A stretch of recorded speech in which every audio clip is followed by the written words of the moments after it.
আপনারা শুনে হবেন, আপনাদের মুর্শিদাবাদ জলঙ্গিতে একটা বিমল দাসের বেটা বেরিয়েছে, নাম শুনেছেন?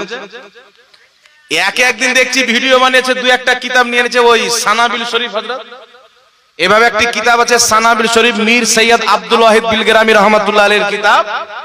ওই সানাবিল শরীফের মধ্যে একটা ঘটনা রয়েছে। খাজা মঈনুদ্দিন চিশতির দরবারে একজন ব্যক্তি আসলো, হুজুর আমাকে মুরিদ করলেন, একটু লক্ষ্য করে শুনবেন, আমাকে মুরিদ করলেন। বলছে তোমাকে মুরিদ করবো, আগে তুমি কলমা পড়ো। কি কলমা? বলছে লা ইলাহা ইল্লাল্লাহ চিশতি রাসূলুল্লাহ। বলেন নাউজুবিল্লাহ। লা ইলাহা ইল্লাল্লাহ চিশতি রাসূলুল্লাহ। ওই ব্যক্তি পড়লো লা ইলাহা ইল্লাল্লাহ চিশতি রাসূলুল্লাহ। তারপরে তিনি বলছেন যে এটা কলমা নয়, আসল কলমা হচ্ছে লা ইলাহা ইল্লাল্লাহ মুহাম্মদুর রাসূলুল্লাহ। এটা তো আমি তোমার পরীক্ষা নেওয়ার জন্য বলেছিলাম। এইভাবে এই ঘটনাটি আছে। এই ঘটনাটি আলা হযরতের নিকটে 150 বছর পূর্বে পেশ করা হয়েছে। আলা হযরতকে বললেন, হুজুর এই যে ঘটনা সানাবিল শরীফের মধ্যে রয়েছে, এই ঘটনার ব্যাপারে আমাদের কি আকীদা? তো আলা হযরত 150 বছর পূর্বে জবাব দিয়েছেন, যখন বিমল দাস তার 14 গোষ্ঠীর জন্ম হয়নি। আলা হযরত জবাব দিয়েছেন যে এই ঘটনাটা হচ্ছে মিথ্যা। সিলসিলায়ে চিশতিয়ার নামে কিছু মিথ্যা ঘটনা তাদের কিতাবে ধরা হয়েছে। বলেন নাউজুবিল্লাহ। তো একটা মিথ্যা ঘটনা নিয়ে এই বেটাকে দেখছি যে ভিডিও বানিয়ে স্ক্রিনশট দিয়ে দিয়েছে বাংলা বই, আর বলছে বেরেলিদের কলমা হলো লা ইলাহা ইল্লাল্লাহ চিশতি রাসূলুল্লাহ। আর একটা কথা মনে রাখবেন, কোন মৌলবি দেখছেন মিথ্যা বলে না, ও কোনোদিন ওয়াহাবি হতে পারে না। ওয়াহাবি মৌলবি হওয়ার জন্য মিথ্যা বলা শর্ত, মিথ্যা বলা ফরজ। এরা মিথ্যা না বললে মৌলবি হতে পারবে না। এদের আলবানি মিথ্যা লিখেছে, মিথ্যা বলেছে, নিজের কিতাবের মধ্যে মিথ্যা লিখেছে, আমাদের কাছে আর পুরো দলিল রয়েছে।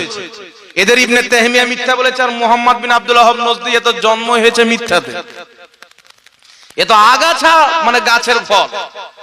তো এরা মিথ্যা না বললে এদের ধর্ম পূর্ণ হবে না। তারপরে ওই ঘটনা আরেক জায়গাতে লেখা আছে শিবলি রাসূলুল্লাহ, মুজতারিব ঘটনা। আপনারা জানবেন হয়তো, আব্দুর রহমান বর্ণনা করছেন নবী পাক 3 রাকাত বেতর পড়েছেন। আব্দুর রহমান বর্ণনা করছেন এক জায়গাতে যে নবী পাক 11 রাকাত নামাজ পড়েছেন, 3 রাকাত বেতর আর 8 রাকাত তারাবি। আরেক জায়গাতে গিয়ে বলছে 21 রাকাত, 20 রাকাত তারাবি, 1 রাকাত বেতর। আরেক জায়গাতে গিয়ে বলছে 13 রাকাত, 12 রাকাত তারাবি, 1 রাকাত বেতর। তাহলে একজন ব্যক্তি 3 রকম কথা বলছে। তাহলে ওই হাদিসকে বলা হয় মুজতারিব, ওটা দিয়ে দলিল দেওয়া যাবে না। কথা বুঝছেন? তো যেই ঘটনা বিমল দাসের বেটা বয়ান করেছেন, এক কিতাবে আছে চিশতি রাসূলুল্লাহ, একই ঘটনা আরেক কিতাবে আছে শিবলি রাসূলুল্লাহ। তো ঘটনাটা হলো মুজতারিব। মুজতারিব ঘটনা দিয়ে করের উপরে ফতোয়া লাগানো যাবে? আরে জোরে বলতে হবে। কিন্তু আমি স্পষ্ট ফতোয়া লাগাচ্ছি যে এটাকে তুমি যদি বলো বেরেলিদের কলমা, সমস্ত আহলে হাদিসদের রুহানি বাপ ওয়াহিদুজ্জামা নিজের কিতাব হাদিয়াতুল মাহাদির মধ্যে লিখেছে, কি লিখেছে? রাম, কৃষ্ণ, লক্ষ্মণ, শঙ্কর, বৈদ্ধ, জৈন এরা সব হচ্ছে আল্লাহর নবী, এদের উপরে ঈমান আনা ওয়াজিব। বলে নাউজুবিল্লাহ। তাহলে আহলে হাদিসদের কলমা কি হলো? লা ইলাহা ইল্লাল্লাহ রাম রাসূলুল্লাহ। বলে নাউজুবিল্লাহ। তাহলে ওয়াহাবিদের কলমা কি হলো? লা ইলাহা ইল্লাল্লাহ কৃষ্ণ নবিউল্লাহ। তো বেটা আপনার কলমা সুধার করো, আমাদের উপরে ফতোয়াটা পরে দিও। নিজের লুঙ্গি আগে চেক করো কি নোংরা লাগাছে না, সাফ করো, তারপরে করে দিকে তাকাও। তো একটা মিথ্যা ঘটনা আশ্রয় নিয়ে, যাকে আমাদের আকাবিররা অনেক কিতাবে মিথ্যা লিখেছেন, কিন্তু তোমরা তো আজ পর্যন্ত কোন মৌলবি এটাকে মিথ্যা লেখেনি। তোমরা রামকে নবী মেনেছো, কৃষ্ণকে নবী মেনেছো, শঙ্করকে, আর বলেছো এরা আল্লাহর নেক নবী। শুধু নবী নয়, নেক নবী আম্বিয়ায়ে সালেহিন মে সে হে, ইন পর ঈমান লানা ওয়াজিব। এরা আল্লাহর নেক নবীর মধ্যে, এদের প্রতি ঈমান আনা ওয়াজিব। জোরে বলেন নাউজুবিল্লাহ। কোন হাদিসের কিতাবে আছে রাম আল্লাহর নবী? কোন হাদিসের কিতাব আছে শঙ্কর আল্লাহর নবী? ইনারা হচ্ছেন হিন্দু ভাইদের দেবী দেবতা, ওনারা মানছেন, আমরা রেসপেক্ট করি, মানুক। কিন্তু একজনকে নবী বানাতে গেলে কুরআন এবং হাদিসে মুতাওয়াতির থেকে স্পষ্ট দলিল লাগবে। না কুরআনের কোন জায়গাতে লেখা আছে, না হাদিসের কোন কিতাবে লেখা আছে যে এরা আল্লাহর নবী। এরা মিথ্যা ভাবে বানিয়েছে নিজের পক্ষের নবী। বলে নাউজুবিল্লাহ। তাহলে আমাদের কালমা চিশতি রাসূলুল্লাহ না এদের কালমা রাম নবিউল্লাহ? জোরে বলতে হবে। এদের কালমা হলো রাম রাসূলুল্লাহ, এদের কালমা হলো বৈধ রাসূলুল্লাহ, সুন্নিদের কালমা হলো লা ইলাহা ইল্লাল্লাহ মুহাম্মাদুর রাসূলুল্লাহ। জোরে বলতে হবে সাল্লাল্লাহু আলাইহি ওয়াসাল্লাম।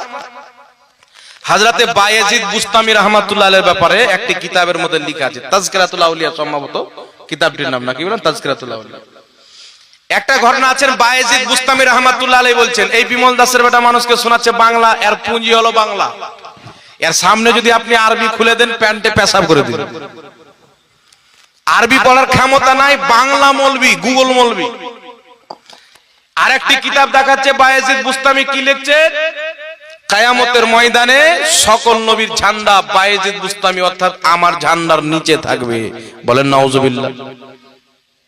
তো বায়েজিদ বুস্তামি বলছে কিয়ামতের ময়দানে আমার ঝান্ডা, সকল নবীর ঝান্ডা আমার ঝান্ডার নিচে থাকবে, অর্থাৎ আমার নবীদের ঝান্ডার চাইতো আমার ঝান্ডা উপরে থাকবে।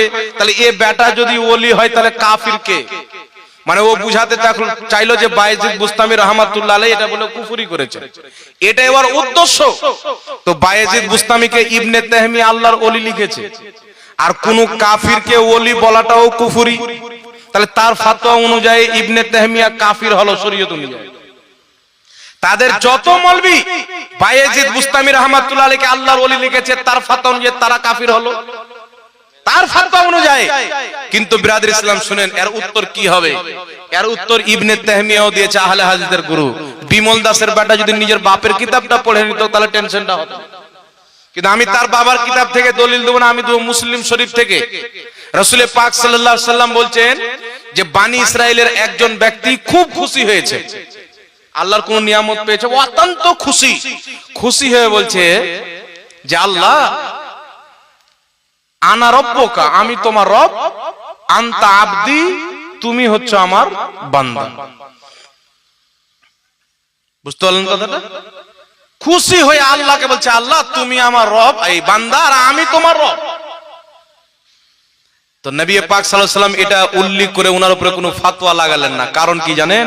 উনি বলতে চাচ্ছিলেন আল্লাহ তুমি আমার আল্লাহ আর আমি তোমার বান্দা, তুমি আমার রব আমি তোমার বান্দা। এটা বলতে গিয়ে আনন্দতে বেরিয়ে গেছে যে তুমি আমার বান্দা আর আমি তোমার রব। তো ওই সময় এমন একটা কাইফিয়াত ছিল, ওই কাইফিয়াতে বলতে চাই কিছু বেরিয়ে যায় কিছু, তখন তার উপরে ফতোয়া লাগে না। ওরকম বায়েজিদ বুস্তামি রহমাতুল্লাহ আলাইহি বলতে চেয়েছিলেন কি, যে কিয়ামতের ময়দানে নবীগণের ঝান্ডার তলে যদি কারোর ঝান্ডা থাকে, আমি বায়েজিদ বুস্তামির ঝান্ডা থাকবে, বল সুবহানাল্লাহ। কিন্তু মুখ দিয়ে বেরিয়ে গেছে কি, নবীগণের ঝান্ডা আমার ঝান্ডার তলে থাকে। কিন্তু এই বিমল দাসের বেটা তো শরীয়ত বুঝে না, বাংলা বই পড়ে ওর যতদিন পর্যন্ত দৌড়, কলকাতা অবধি গিয়েছে তো দিল্লির তো আর খবর দিতে পারবে না, কি বলেন বাবা? তো আল্লাহ এই জাতিকে হেদায়েত দান করুক, সকলে পড়ুন আল্লাহুম্মা আমিন।